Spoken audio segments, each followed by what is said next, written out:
Good to see you, Ron.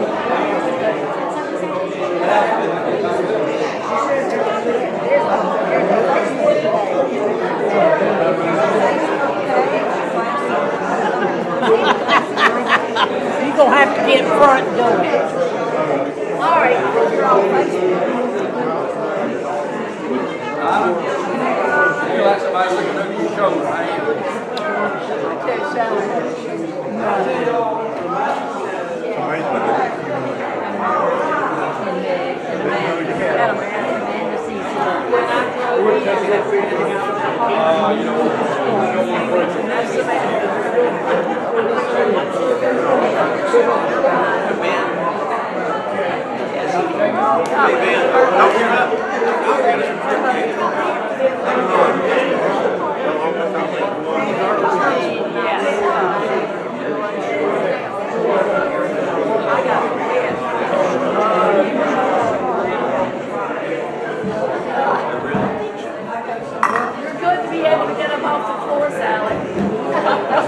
I don't think I could if I got that.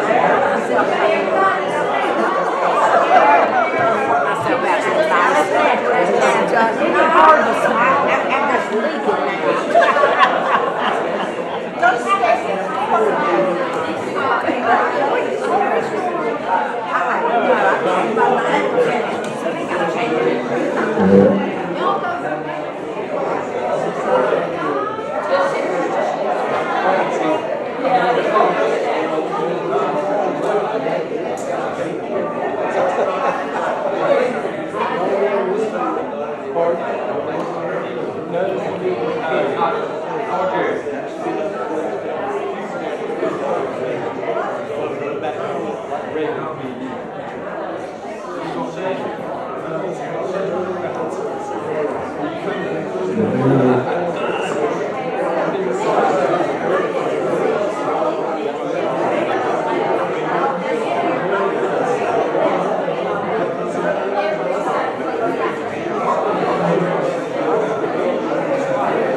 Yeah, you're on. I don't want to be on.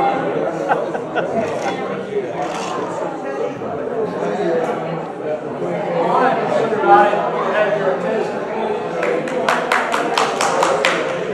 Yeah, one shot this thing. Yeah.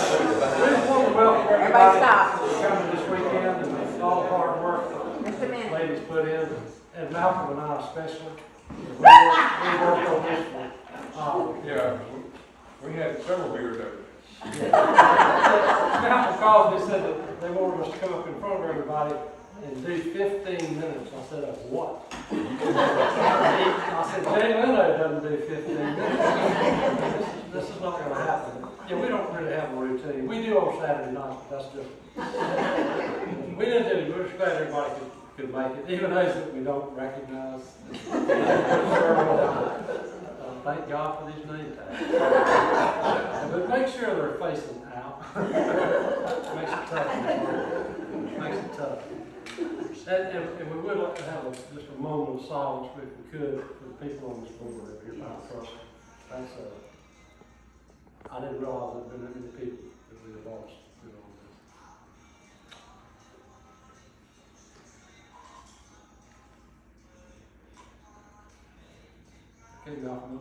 All right. And we would also like to thank the ladies, or girls, as we call them, that put this on. And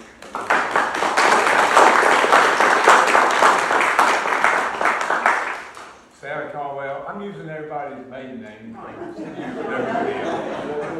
Sally Caldwell and Meg Harrington McLean and Donna Dunbar are leaders, and we certainly appreciate everything y'all did to get behind this and move it up.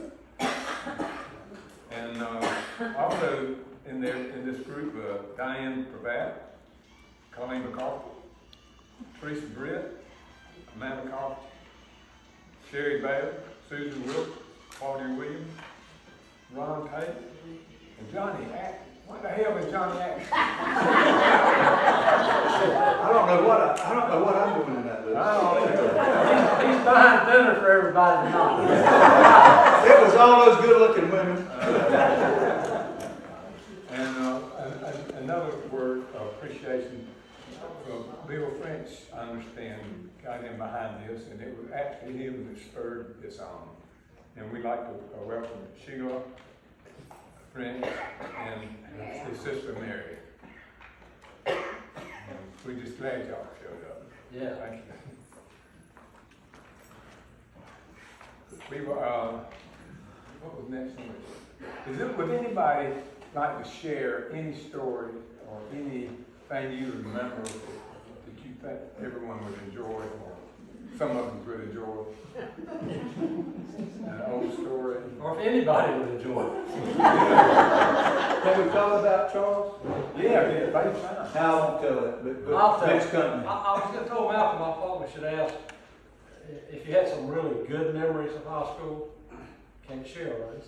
But the bad ones, I had the worst, and I'll beg that if I can top this one. Y'all remember in the parking lot in the cafeteria? Yeah. I have no idea why I couldn't do it now. I couldn't do it then.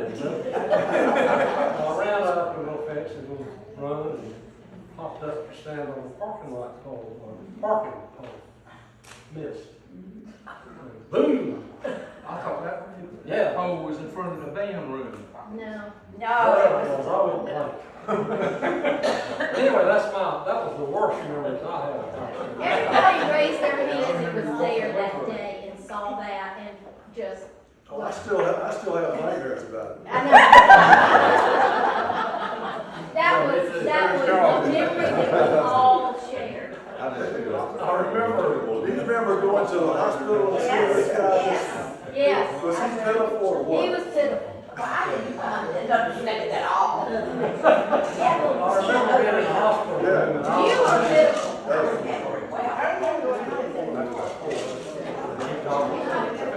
They put this tent over here to my feet.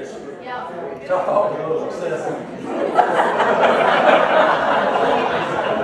Anyway, the guys came in, they wanted to know what did they do? What's happening?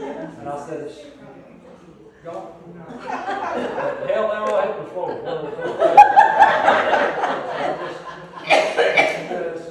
It's just smooth there. Everything's gone. And that was awful. The look on their face was worked out. Anyway, that's the worst experience. If you can talk that way. I think everybody else can go home.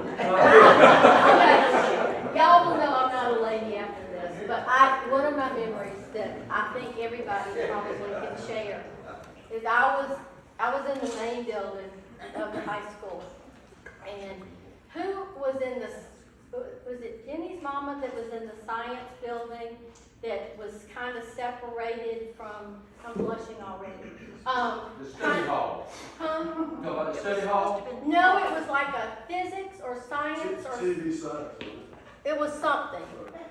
And everybody came back and said, did you see what was hanging in the door? Does anybody follow me yet? I do, but don't go any further. Come on. I mean, that was a memory that I'm blushing. That was a memory that I said, well, what is it? And they said, and they went on, and nobody ever said what it was. And then all of a sudden somebody said, I think it's a condom. And I said, well, what's that? And that's a memory. So, am I the only one that remembers that, Meg? Seriously, am I the only one that remembers that? You remember? That was because it was his. Well, I guess Oh, I'll they have were wondering to put it up. They were wondering. He's a fast healer. That was just a memory that I Let's raise this level up.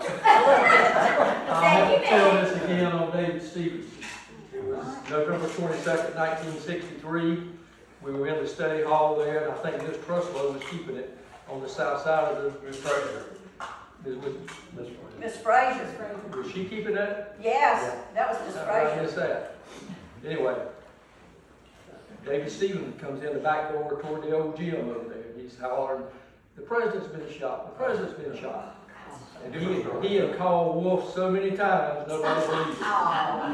And finally, she cut on the TV. Sure enough, our president was dead. And I remember That was when Miss Mr. Fraser. All over the school. Yeah. All over the school. And another one of David, one day, we were freshman English, and Miss Fraser was teaching class. And David went down on the desk and went to sleep. And Miss Fraser saw him, and she walked past him, went to the, we call it cloakroom or whatever, and got a fly swatter. And came up behind, and by that time David raised up and said, "Where'd Big Mama go?" And she commenced to beat him with that fly swatter. I don't know why I remember that, but it was stuck in my mind. Where'd Big Mama go? Anybody in Mr. Merritt's? What me and Charles just to get into, I said, not us, but, anyway, I said, I remember the night he stole Miss Elam's car. I said, how far did you drive it, Charles? He said, did it run out of gas? Speaking of Miss Fraser, her son, remember her son's name? AD. AD, you know what AD stood for? I have no idea. Adolphus Drury. I know, I can see too. David, why do you remember that? I have no idea. I remember that. He had a lot to do with the 96 Olympics in Atlanta. He ended up being the chief operating officer for the Atlanta Olympics. That's right. Lumberton boy was. Big man on campus. I'll tell one story, Michael. I told you that I did have this one story. This goes back to our senior year, and Ray and Chip and I were in Coach Brooks's car somewhere in southern Wake County. This is before you got to Durham via interstate. We had to go through Fuquay and all these little towns. And it's early March. This is not a true story, by the way. Absolutely true. And Ray's here to verify it. And so we're not too happy anyway because we didn't win the thing. We thought we should win, and we didn't. Because Henry Grady Bird got called for goaltending, and Henry Grady couldn't even touch the rim, so we knew it was a bad call.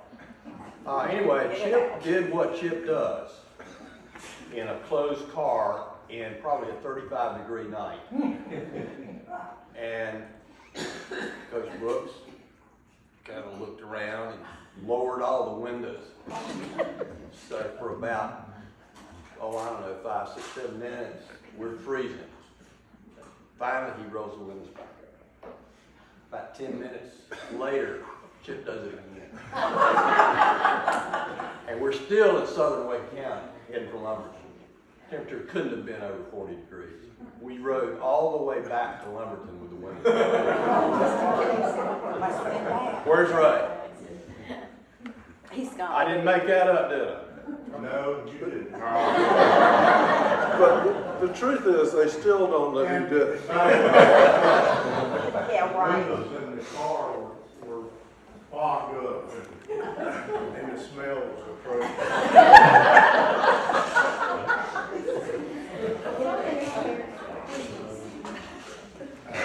Was anybody, who else besides Colleen and I were in Mr. and I? We're in Mr. Merritt's Kenneth Earl. math class. Do you remember the time we made that banner? And I can't remember what it said, but we were upstairs and we strung the banner from one side, one window to the other, and then lowered it to the downstairs. What did it say? I can't remember. Do you remember what it said? I don't remember. It was not nice. You was remember about what he Mr. always Merritt. wrote on the board after solving the problem? What did you call him, Amanda? QED. That which was attempted has been proven. On the left. Didn't have much personality. Oh, he was, it wasn't much. Give us a room there. Straight out of college. Little man was going out on stage. We don't put people like that out there. Oh, yes, they did one time. I had him for geometry, and I was probably one of 5 people or 6 that didn't learn a thing in geometry. I was petrified of that man. He walked up and down the aisles, and if he happened to think you weren't paying attention, he would take his recently acquired North Carolina State ring with that ink red stone in it, and he would pop it down on the desk, and you would be petrified. And he did it right behind me one time, and I thought I was going to fall out of the chair dead. And then he married one of my favorite friends in high school, Miss Hilda Roberts, who was a favorite, and I could not figure out what in the world the drawing card was. To him at all. Did they stay married? Not long enough for her to send him to get his master's. Oh. And then they separated. But every time he flapped that ring down, I said, Lord, make it break. Was he worst personality? Oh, I was skeptical. He had none. Oh, absolutely zero. He was in the negatives in personality. But he walked on up and down and, was it not Susan Biggs, but one of the Biggs cousins was beside me. And it hadn't been for her, I never learned anything in geometry because I was scared to death. I was just afraid everything would get real close where I was sitting and pop that ring down, and then I never put it up against the rest of the kids. But I did take some geometry. I wish it didn't touch. Rita mentioned Hilda Roberts. We're done. No, you're not. We're all Tom. We're not done yet, now. I had one.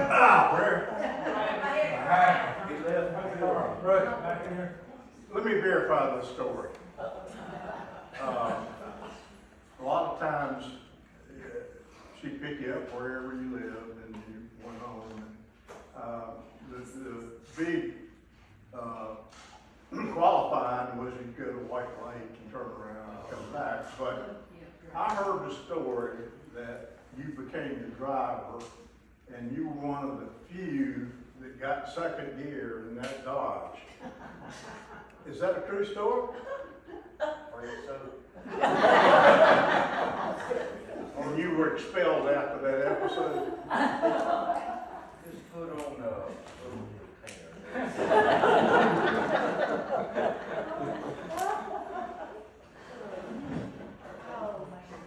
Sherry? I would just like to pass something on to everyone. I think it might have been our senior year, and Mr. Gay, I was an office assistant one period, and Mr. Gay, our principal, was having a conversation with someone, I do not remember who, but I remember him saying, I love being principal of Lumberton High School. And I think it's really good, and I think that's a compliment to all of us and all the other students there. Right, you're right, Diane. Right. I've always said that our class was his favorite class. I think he said that too. At graduation. How long was he there? Forever. I don't know how long he was there after we left. Well, he retired and went into real estate, and then he later came back when there was problems at the new high school, I believe. Wow. He actually returned to the new school later. He also served in the General Assembly for a couple of terms. Yes. You know the story about his daughter? I'm standing up. If I can. It's over there somewhere. On our senior trip, we had Mrs. Collins, who was our chaperone, and we had a specific time we had to be in. And so the ones of us the girls who roomed together, decided that we were gonna try to skip out. And so we got to the elevator, and she caught us. And where's my Billy? Billy York and Linda Presley got to the stairwell, and they got out, and they walked the streets of New York until they decided to come back to the hotel. We were so mad because Miss Collins came in and she just berated us. Should be ashamed of you. You remember that elevator, that was in the Edison Hotel on 48th Street. Was it really? You remember the elevator operator? No. He took great delight in seeing all these drunk boys come through there, and he'd bottom that thing out, you'd leave your stomach about 3 stories. I still see him laughing. I remember was it Coach Collins or Mr. Collins? Anyway, he Rupert in yeah, Francis. Rupert came back and told us, he said, and I wasn't raised in a nunnery. Y'all couldn't quite understand that one. But you know, somebody spied a little sticker on a light pole, and it said Sam Cooke at midnight on Easter Eve at the Paramount Theater. Oh, yeah. $3.50. It said Sam Cooke and others. So we went back, we all got together, we went to Rupert and said, look, we want to go as a group. And they said, fine. And so The program's over there, Jim. the program The is, program's from over there with that, all the people. it was unbelievable. Terry Stafford. Terry Stafford saying suspicion. That was a group, that was a good group, a good performance from all of us. It was unbelievable. $2.50. Or wasn't it, yeah, it's incredible. It was incredible. Great trip. No, Aren't you something?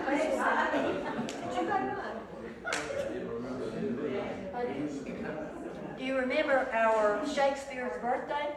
Mrs. Richburg sponsored it. We had it in the cafeteria. Yeah. We celebrated his 500th birthday. I think Bill was a member of the band. He was dressed as a lord or figure. Remember, Sheila, did he ever talk about that? I don't know. There were 2 other guys from our class who performed. They played music. We had a roasted pig, and Mrs. Richburg came as Juliet, and her husband, she was recently married, came as Romeo. Oh, wow. Does nobody? Bill played the drums. Were you not in Richburg's class? No, Or English? Bill played the drums. No, is that he was playing the drums? So somebody else was playing the other instruments. At least 2 guys, and they were dressed in. We all had to go dressed. Period. Diane, where are you? I'm right back here. I agree with you. You remember? Yeah. I was telling Carl about it last night. Well, that was a huge birthday party. We filled the cafeteria. I didn't get Who else taught senior English other than Miss Richmond? Ms. Farmer. Marjorie Farmer. So others ran farmers class and didn't come to Richmond. That was a good party. Yeah, you did your homework. Okay, I remember that. I'm gonna tell a David King story. No, but I'm telling it anyway. The thing I always remembered about David King, I do not remember what grade, but David King would take a sheet of paper, and you know how there would be a margin, and then we'd all start on the first line. David King started at the very top of the page so that he would use less paper, because he was evidently very frugal. Remember that, David? Always showed. And the other thing I remembered about Vernon McGill, who was supposed to be here and he isn't, if you borrowed 2 sheets of paper from Vernon McGill, he wrote down Sherry 2 sheets. And you had to pay him back. In interest, I think, but you definitely had to pay him back. And I remember those 2 guys were very good. GB and David were very frugal with their paper. Frugal is one word for it. Let me read these. Y'all won't believe this. I don't know whether you're all music geeks like I am, but this is for $2.50. this is what we were entitled to. James Brown, Sam Cooke, Jackie Wilson, Bobby Rydell, the Four Seasons, Leslie Gore, Dean and Jean, I think that was the beginning of the West Coast. Rufus Thomas. Billy York used to love Rufus Thomas. Ruby and the Romantics. Terry Stafford, you remember Suspicion? I did. Song Suspicion? Yes. That might For be. $2.50. That's just amazing. That's probably the highlight of it.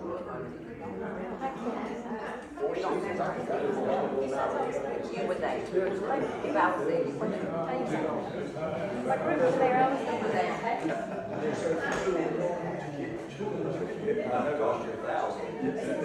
Mary, I know you got it.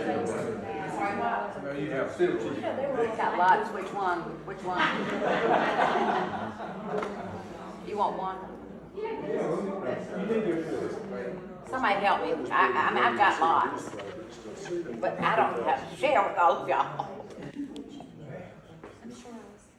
Who wants a story? You're the best, come on. You want the Nathan Ray? Yeah. Yes, that's a good story. Everybody knows that. This is a very good story. I don't know it. Tell me. Y'all put me on the spot. Okay, I'll tell you. We're in the 9th grade, and it's time for the freshman dance?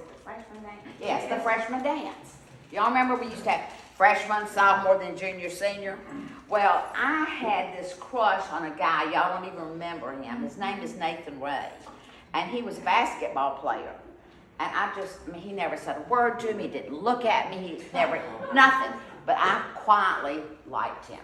So I decided in my mind that I was going to ask him to the dance. And you could do that then.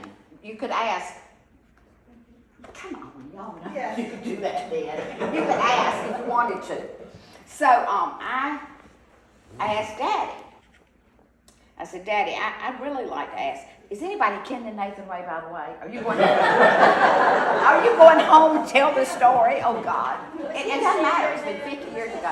What? Was he a senior? Yes, he was a senior. Thank you. Not only. That's important.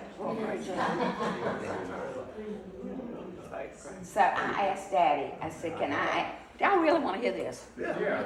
So I asked Daddy, I said, can I ask Nathan Ray to the freshman dance? He said, how old is he? I said, he's a senior. And he said, 18 and you're 14? It's not going to happen. So darn, I thought, next plan B. I wasn't going to give up. So anyway, I went to the Bible, and this, I would not lie about this. I went to the Bible and flipped through, and I found a verse. And it said, go ye therefore and ask Nathan. I would not lie. So I go back to the kitchen and I hold the Bible up. I said, Daddy, look what I found. He turned ashen. He said, oh my God, he said, Meg, I don't know if you've looked at every verse in the Bible or God gave it to you. He said, is it that important to you? I said, oh yeah, I want to do this. So he said, okay. So I asked him, and you know, being a girl, you're real nervous about calling guys. No, so, we weren't. We were never nervous about it. So I wrote everything down to ask Nathan Ray to this dance. And never entered my mind he might say yes. So I had an awful no. So and I was going to say, well, maybe another time. And he said, yeah, he was an idiot. He was a senior. I was in 9th grade. And he said yes. Okay. So fast forward to the freshman dance. I get a chance to go with him. We had absolutely nothing in common, zero, none. So the day ended, and I was horrible. And the only thing I could think to ask him was, how do you feel about going off to college? Really? I had nothing. And he said, oh my God, he said, well, I'm not very melancholy. Well, I didn't know what that meant. The only thing I knew was that song, Come to Me, My Melancholy Baby. All I wanted to do was get the door, just get out. It was the end of it. God, P.S.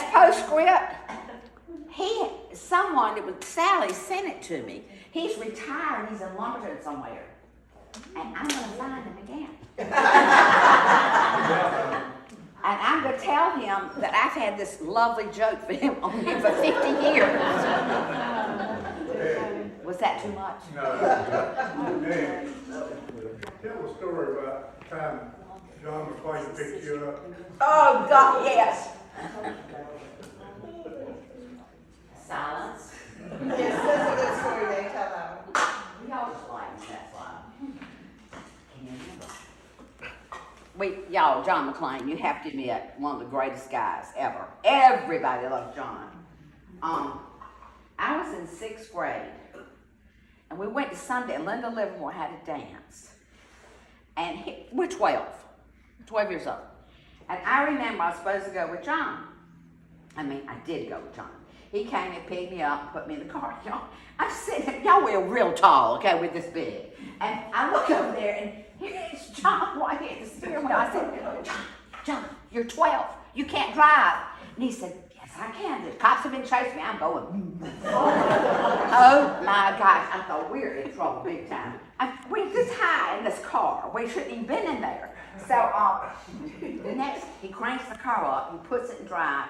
And all of a sudden, John Luther, father, jumps out of the bushes and jumps right in front of the car. Scared the hummy out of all of us. So we were going to pick up Daryl Kinlaw. Y'all remember Daryl? He was in the back seat and he was date, 6th grade. I doubt it was date. He was going to pick up Diane McEwen. We remember Diane McEwen. She's the one that always had the ponytail with the ribbons. Oh, I always wanted a ponytail. But anyway, I never had one. Sally had a good ponytail. So I spent the whole time from my house to Diane McEwen's house begging them not to do that to her. Please don't scare her. And John Luke said, I won't jump out of the bushes. I won't. So Daryl goes to get her. They come in front of the car and he goes, wah! He just blasts her with the horn and they jump all over the place. Is that the one you wanted?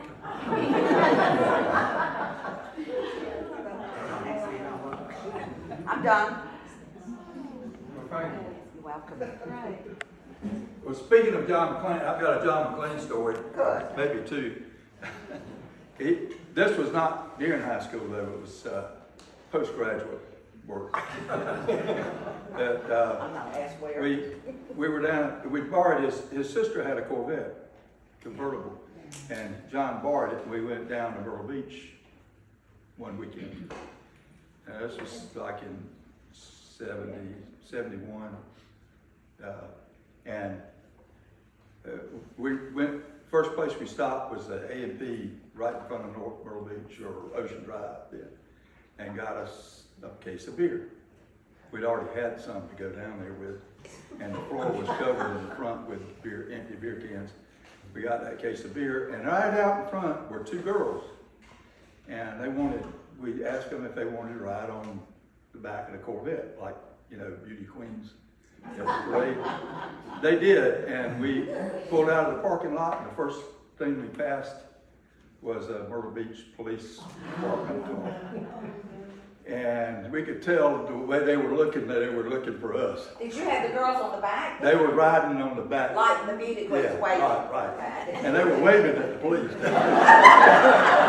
So we went down, Preston had a place down there, and we were headed down there to turn to that, and we had a bunch of used up beer cans that were in the floorboard.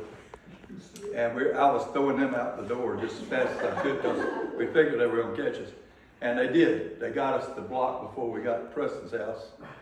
And that was the first time and only time I've been in jail. I can't speak for John, but the two girls claimed they were juniors. We thought they were juniors in college because we were already out of college. But they were juniors in high school. They got locked up too. So we all went to the jail. But we were such good customers at a place called the jail. No, what was that place we always went in there? The Spanish Gag. We were such good customers. John called a bar and they sent the money down to bail us out. No, Gary Souls and I were sitting there at the bar. Well, maybe it was y'all, but We had somebody, another drink and then decided we were gonna go over and get you out. well, anyway, they came and got us out, and, we got the girls out. That's when we found out they were juniors, because the police wouldn't release them till their parents came to get them. And we decided it was not the place for us to be. So we left there, but they did leave the full case of beer that we'd bought in the floorboard of the car. So we had the beer, without, minus the girls, there in the car. And you were okay. That we were okay, yeah, but that was the only time I'd been in jail. And I'm sure. I don't think it was the only time John had been in jail. Yeah. John had been in jail before. He knew Bellamy up close and personal. He's not going to defend himself, but I'm sure he is. One night, John and Don Allen, I wanted to get a ride to go somewhere, and they wouldn't take, I forgot where, we were at Ocean Drive. And on the way, we stopped at a gas station, and John got out of the car, but of course with a beer in his hand, and the policeman was in the next aisle getting gas. And so he came over and arrested John and Don, and he asked me, luckily I hadn't had much, so he took them in and gave me the car. And John told me, he said, get a check cash somewhere and get us out of here. So I waited till the next morning and went all the way to Myrtle Beach to Mr. Bauer, that ran the, Beverly Bauer. Yes. And he cashed a check for me. It was, I told him we wasn't any good. That John claimed to make it. So I went back to get him out and walked in the police department with the money. And I said, I'm going to get John McClain and Donald Allen out of jail. He said, that's not going to do it now. I said, what's wrong? He said, they burned the jailhouse down last night. I said, what? Yeah, he said, they got in there and got a big pile of newspaper and started a fire. It turned out that John and Alan, they just got cold. And they started a fire and they set a mattress on fire. And I had to go back to Myrtle Beach and get another check. And finally got them out. I sold Donald. It's a miracle John lived as long as he did. There's a million stories. We could really write them. That's right, there's a million stories about John McClain. Now I miss him. Oh, yeah. Always. I have a George Baird story. And this was second grade. And all through school, I sat between George Baird and Johnny Atkinson. It was Atkinson, Bailey, Baird. Graduated between them the whole 9 yards.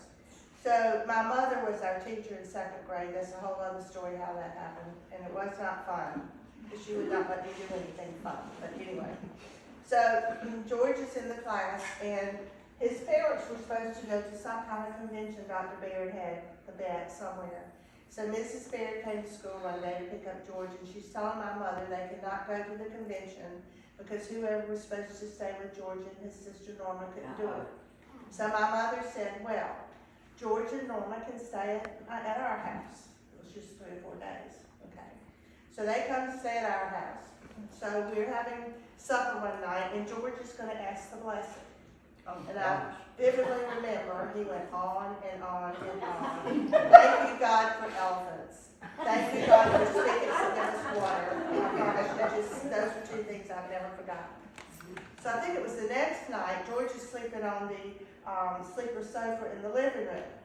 And he's got a blanket over him, and we have this little, I forgot part. George is thanking God for everything, and we had a little chihuahua named Mickey. Well, George had a little piece of steak in his hand like this, and Mickey jumped up to get it, and George is going, ow! And thank you, God, for he just went right on.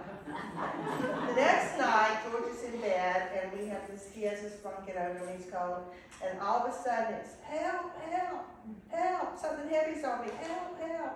And Mickey was walking around on top of him. And George didn't have any idea what it was. So George Baird and my family had some history together.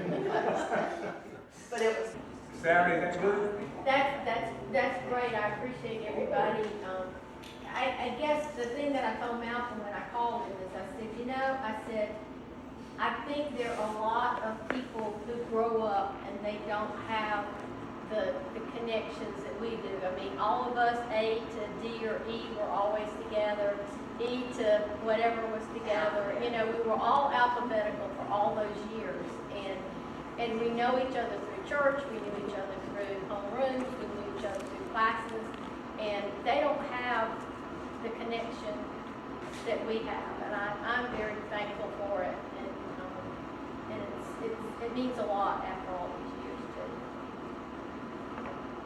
Thank you. Loverton was a really sweet place, I think, to grow up. It really was. It was safe back, you know, and we could play out in the yard, kick the can and all that till all hours of the night and not be afraid. It was great. It was Not many places like It was that. a great place to grow up. And Drina's here, and I don't know where her husband is, and it's his birthday, and we were gonna sing happy birthday to him. He's got stomach issues. Oh, okay. Malcolm, I've been practicing.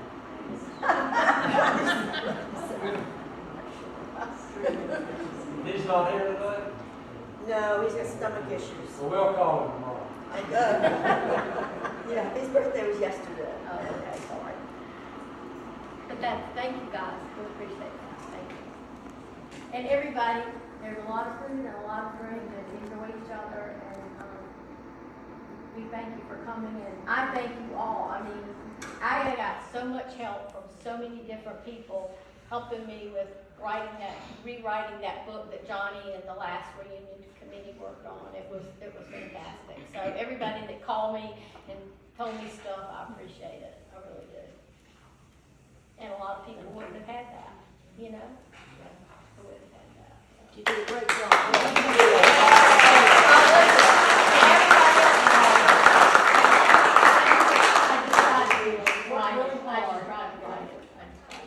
She can chase people down if you ever need her.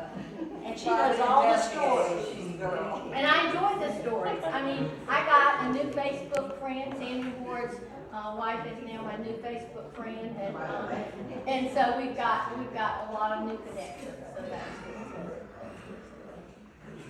Thank you guys, and everybody enjoy it. I would like to thank all of our classmates for just being who you were when we were in school and great people to be around. And there are a lot of girls who told me one of the stories, Holly, one of the stories that there were a lot of girls that said, you know, I think I'm going to tell so-and-so that I had a crush on him when I... So please do it. This may be your last chance. I already did, Sally. What? I already did. Oh, you already did. Me too, Sally. Oh, good. See, I told you there were a lot of girls that had a lot of crushes on a lot of different guys. Didn't you tell me, Columbia, that you had a crush on somebody else when we were doing balloons? Didn't you tell me that you had a crush on somebody? Yes, you did. Who was it? There was somebody at Riverwalk. You said, oh, I had a crush on. I can't remember who it was. Talking about Nathan Ray though, do you remember in high school, the senior guys were anchored at each of the hallway turns. And so they were there, Macho and little ninth graders were going by, you know, looking at these guys. Reef Ivy and Carrie Hedgepit. And Freddie all McGuirk. stationed. Freddie McGuirk. Oh, gosh. Yeah. So you just walk by and just, they were guards. What? Yeah, I can tell you Georgie Baird story. I got a Colleen story. No. In ninth grade, Georgie asked, we teased and called him Georgie Baird. So Georgie asked me to go to the movies. So his dad brings him to the house, and I go out and I get in the car, and Dr. Baird takes us to the Carolina Theater. So we go in, the lights are all still up, and we go down the aisle, we find our nice little seat in the center of the Carolina Theater there, and Norma and Reef Ivy are sitting behind us. And Reef Ivy stands up or speaks up very loudly. He said, "Why, Georgie Baird, I did not know you were old enough to come to the movies by yourself." It was so embarrassing. That wasn't what I I'll was never thinking. forgot that. And was beautiful. And Reef Ivy was just the, you know. Yeah, crush on it. No, Reef was the singer. But Georgie was that was interesting. Colleen, you want me to tell a story? No, I don't. Ron was there then. No, you sit down. Yeah, but you know, you know what I'm gonna tell. We had a little party there. If you do, I'll tell another story. That's not a story of it. We had a little party. We had a little party on at North Myrtle Beach, a little house party. Ronnie Rasmussen and his wife rented a house. That's dangerous. And we all kind of fell in there. And as I remember, I was at Fort Bragg. I was stationed at Fort Bragg back then, and I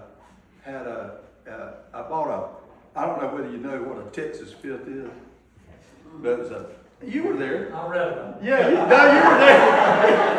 there. Charles was there. It's a gallon of liquor, and Colleen and Ron and Charles.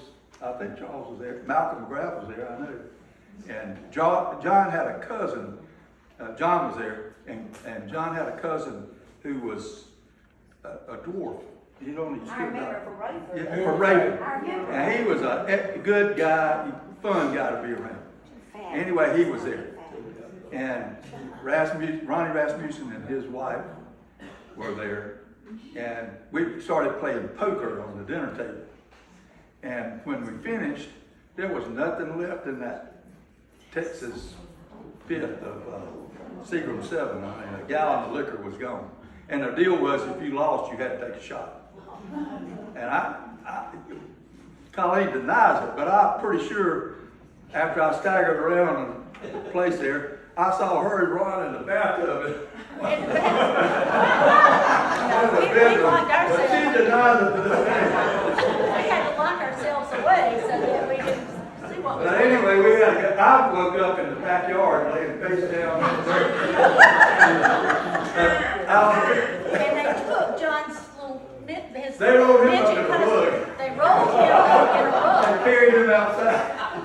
But anyway, we had a good time. That was all over. I've never seen another Texas Fifth. Rasmussen took it and made a lamp out of it. I also remember that same house party, John's cousin. What's his name, John? Bill McFadden. Bill McFadden, yeah. He was a little person. I think he was a dwarf. I got it in my head. I don't know how I got that in my head, but he wanted a lady friend. Well, I found a little person woman. I remember that. Can't be better than this. I mean, so I talked to her and how I was. I got her to come back to the house. This is horrible. And I thought it was perfect. I mean, this is a match made in Texas Fifth. But it pissed Bill off. Yeah, he wanted a regular person. So I gave a little over to Johnny. Another one on Charles. He and I went to the Outer Banks back in the 70s. I had what was the car? It was a 70 Barracuda. The one you pay a lot of money to get today, and I just gave it away. But we were riding out cross country coming back home, and he was drinking a bottle of Boone's Farm, and I had a Falstaff beer. Well, we were broke, but as usual. And I went around past a car, and the car was an old man and an old lady in it, and they turned to the side of us as we passed, because they were turning in to go to their house. But he just turned, even though I was passing. Well, it put me in the ditch, and they were hollering for, oh, where's the baby. It was a little dog. We got out there, we were running all over looking for the baby, and it was a darn dog that had gone on running to the house. Well, nobody was hurt, so we stood there and waited till the highway patrol got there. We called the highway patrol, and they got there. But before they got there, I was in the 82nd then, stationed at Fort Bragg, And lo and behold, the 82nd Airborne Division band had come by. And they stopped and got out, and we got to get rid of the liquors and the beers. So we gave it to them, the Boone's Farm, to the band, soldiers in the band. They took off and were gone, and the patrol came up, and I couldn't find that beer. The beer that I was drinking, couldn't find it any place. And so he said, well, that's actually both of you gonna get ticketed. That I got ticketed for not blowing my horn as I passed, and he got ticketed for no turn signal. And so I had to go to court later on, but it turned out the judge gave us nothing. But I couldn't find that beer any place in that car. And we cranked it back up and started to drive off, and the beer had fallen behind. Somehow it had gotten behind the pedal, gas pedal. And I looked down, the car would crank and run, but it wouldn't go anywhere. We got to digging down under there, and there's that beer half full, sitting behind that brake pedal. The patrolman had looked in and out of that car, didn't find a thing. And we got in there and we shared the beer the rest of the time as we rode down the road. Another good story. Me and Charles had some good stories back then. Yeah, that was a good road trip.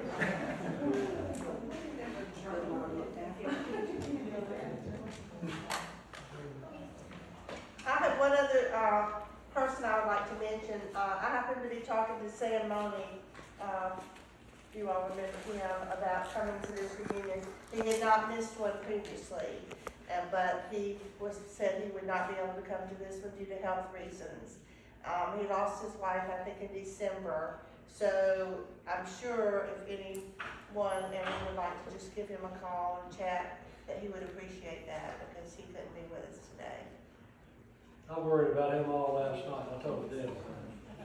Malcolm and I met for lunch yesterday and had a salad, right? That's my story. And so as we're having the salad, he told me that Sam wanted to come to us for a bit, but he needed a ride. Yeah.